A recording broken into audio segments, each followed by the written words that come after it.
Bill Russell is a legend, an icon, a pioneer. 11 rings, 5 MVP trophies, a defensive mastermind, a true winner in every sense of the word. No one's questioning that, but here's the truth.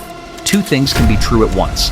Bill Russell can be one of the greatest players in NBA history and still be the most overrated legend of all time. Now, before you head to the comments with pitchforks, hear me out, because this isn't about disrespect. This is about context, about how we define greatness in the modern game. Let's talk about it. Before we break down why Bill Russell may be overrated on all-time lists, let's give him his flowers, because the man's resume is insane. 11 NBA championships in 13 seasons. That's more than any other player, by far. He was a 5-time MVP, made 12 All-Star teams, and averaged an unheard of 22.5 rebounds per game over his career. He retired as the league's all-time leader in total rebounds. And off the court, Russell became the first black head coach in NBA history, while still playing. He was a powerful voice during the civil rights movement, marched with Dr. King, and stood tall when it wasn't easy or safe to do so. In many ways, Russell's impact goes far beyond basketball. He wasn't just playing the game, he was changing it. So no, this isn't about diminishing Bill Russell. It's about understanding Bill Russell within the proper context. Let's look at the league Russell dominated. From 1956 to 1969, the NBA had anywhere from 8 to 14 teams. No free agency, no salary cap, no player mobility. When a team drafted you, they owned your rights, sometimes for your entire career. That meant the Celtics could keep a stacked roster together forever. Bob Cousy, Sam Jones, John Havlicek, Tom Heinsohn, K.C. Jones, all Hall of Famers, all locked in. And let's not forget, Red Auerbach was a master architect. He built a powerhouse, and the league structure allowed him to keep it intact year after year. Imagine giving Phil Jackson full control of the roster and the ability to freeze players in place with no cap implications. That's what the Celtics had. Now compare that to later eras. In the 80s and 90s, the league expanded. More teams, more players, more international talent. You had to battle through physical, grueling playoff runs. Let's list some names: Hakeem the Dream, Karl Malone, David Robinson, Shaquille O'Neal, Tim Duncan, Charles Barkley. All elite bigs who could dominate both ends of the floor. Would Russell, at 6 feet 9 inches, 215 pounds, have been able to guard prime Shaq or young Duncan in such dominating fashion? And that's not even touching on the guards: Jordan, Kobe, Iverson, Magic, Curry, Bird, LeBron, players who made you guard the entire court.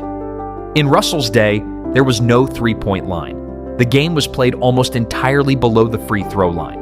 No Euro steps, no stretch bigs, no positionless basketball. It was a different game, slower, less athletic, and far more systematic. Now ask yourself, when the game's on the line, do you give the ball to Bill Russell? Can he create a shot like Kobe, run the offense like Magic, force a double team like Shaq? Truth is, no. Russell's career scoring average, 15.1 points per game. He shot 44% from the field and 56% from the free throw line. Not otherworldly, though averaging over 22 rebounds per game was. Compare that to Shaq, nearly 30 and 14 at his peak. Tim Duncan, consistently 20 and 10 with elite defense for 19 years. Kobe Bryant, 81-point game, over 33,000 career points, 5 rings in the most competitive era in league history. The difference in offensive skill is undeniable. Even Bill Russell acknowledged this in a legendary exchange with Michael Jordan.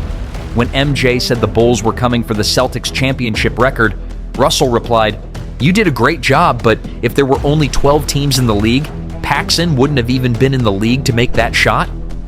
Mic drop. But think about that for a second. If fewer teams mean more concentrated talent, wouldn't that help elite teams like the Bulls?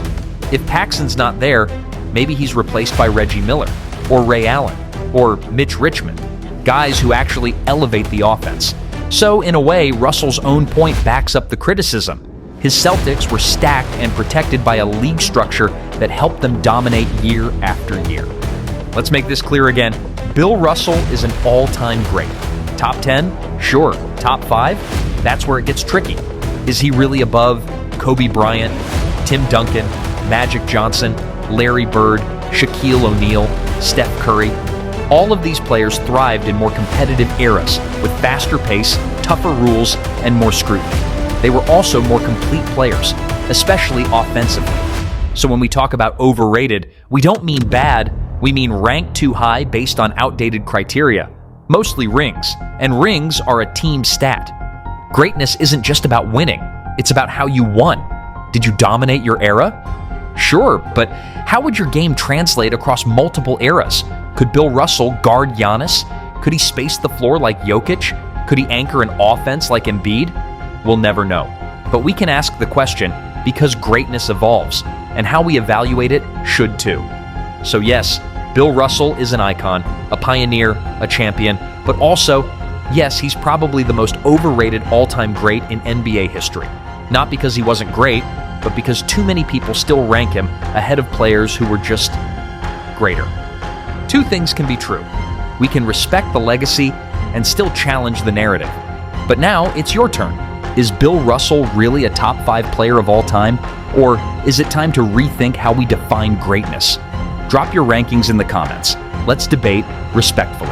And if you enjoy these deep dives into NBA history, make sure to like, subscribe, and hit that notification bell so you never miss an episode.